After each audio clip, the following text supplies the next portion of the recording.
Well, the cold front moves through earlier, and now you're starting to feel the changes. Here's a look at your latest observation from Savannah Hilton International Airport.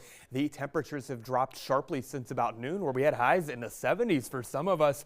But dew points have come down sharply, and the temperatures are going to tumble as a result, too. Winds out of the northwest, 15 miles per hour, officially sustained. Gusts are upwards of 20 to 25 miles per hour in some areas, including Beaufort and Hampton at this time. This continues for a lot of the night tonight, but the main concern is going to become the cold. And look at this. Some of these areas have gusted over 30 miles per hour just from the wind behind this alone. This is ushering in cold air. Weather aware now through Tuesday morning due to the dangerous cold. A cold weather advisory is in effect for the whole area. This used to be called a wind chill advisory. Things have changed a little bit, of course, and these wind chills will be around a 10 to 15 degree mark. So you want to bundle up, and kids need to have hats and gloves on tomorrow morning to limit exposure. And south of the Altamaha, the Weather Service office in Jacksonville has not determined if the growing season has ended. So this is for Appling, Wayne, Bacon, and Jeff Davis County. A freeze warning in effect until 10 o'clock in the morning, and this will be a hard freeze for the entire area. Temperatures in the lower 20s to start the day. Then we find a slow, gradual warm up.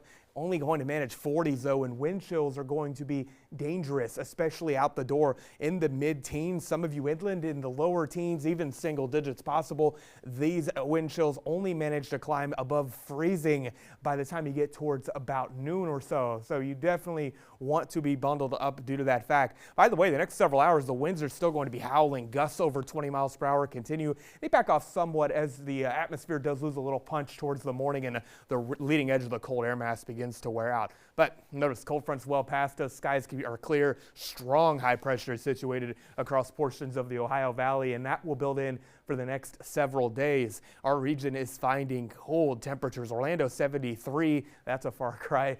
Anyway, for our area now, 20s across portions of Tennessee, and Atlanta now just above the freezing mark. These temperatures, and while not too much colder than this time yesterday, the coldest air sits to the north, where temperatures are 30 to 35 degrees colder across North Georgia and North Alabama. So breezy conditions continue. Wind chills about 10 to 15 degrees. A hard freeze is likely again for Tuesday morning. We do finally get a warm up by the middle of the week, but take this cold seriously, folks. And wind chill is not just some made up number. It is how the body perceives the temperature due to the wind blowing. Winds are calm. You have a protective layer of body heat around you. However, when it gets windy, that layer of heat gets blown off and your skin begins to feel the effects of the cold temperatures. So remember the 4 Ps, folks. You want to use heat, dress in layers, and please use any type of space heaters safely. Plug them into the wall, not into an extension cord or a surge protector by any means. Bring pets in or give them straw in their shelters to limit exposure to moisture and the wind. Protect pipes, wrap the exposed outdoor pipes, and leave indoor faucets at a drip if you are told to do so, and bring those sensitive plants in or cover them. So very cold temperatures continue, and this is not going to be the most pleasant of situations at all. A gale warning is in effect on our local waters. Winds do back down to about 20 knots by the afternoon, and that will be replaced with a small craft advisory through the morning hours tomorrow. 4 to 6 foot seas will continue, and we're weather aware Monday or tonight really until Tuesday due to the dangerous cold, and very cold day for Monday with frigid start for Monday. Tuesday's another hard freeze. We at least finally get a warm up though by the middle to end of the week, Sarah. So much life-saving information. Thank you, Jeff. Oh, yeah. Well, coming up in sports, the Jaguars trying to win 10 games for the first time since 2017.